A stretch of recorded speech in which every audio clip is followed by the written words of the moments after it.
I have been thinking about it a lot lately. I call it the mimic. When I was 17, for almost a whole year, every time my mom and sister were out of town for the day, shopping, and I was home alone, I'd hear it. Keys jiggling in the front door, the click of the lock, the scrape of the door sliding open and closed as the dogs rush to the front door, barking to greet whoever just came home. I'd hear my mom or my sister tell the dogs to stop barking and that they live here, and the dogs would stop barking and go about their business. I would get up and go to say hi and help put things away, but nobody would be there. It stopped happening once I started staying in bed and calling my mom to see where she was instead of getting up to greet them. Once after my mom had surgery, she was staying at her parents' place for a few weeks to heal. I brought my dog for a walk, and when I came home, my mom's dog, who was asleep in her room, started barking. I heard my mom tell her, "Shelby, stop barking." And after a few more barks, she listened and stopped. I ran to my mom's room to say hello.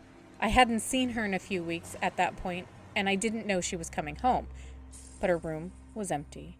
I still didn't know what it was or why the dogs listened to the disembodied voice. I didn't know why it was stealing my family's voices. A lot of other stuff happened at the apartment, from knocking in, yes, in the walls, to claws scraping down my closet door.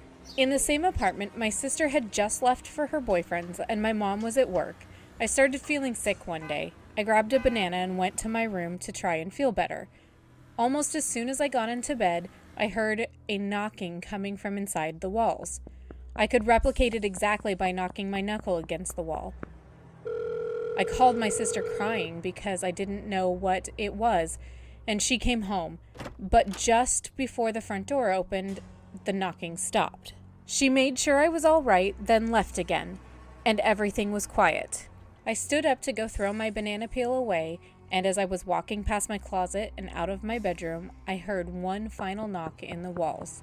A few minutes later, I had rearranged my bedroom and set up a little reading corner where I was leaning against the closet in a little blanket nest I had made on the floor. It only happened when I was leaning against the door for over 20 minutes, but any time I would be reading in my little nest, I would hear and feel the vibrations of the door rumbling against my back.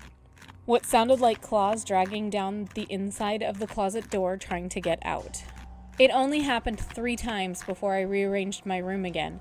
I still heard things coming from the closet after moving my bed against it, but I felt safer knowing it couldn't get out.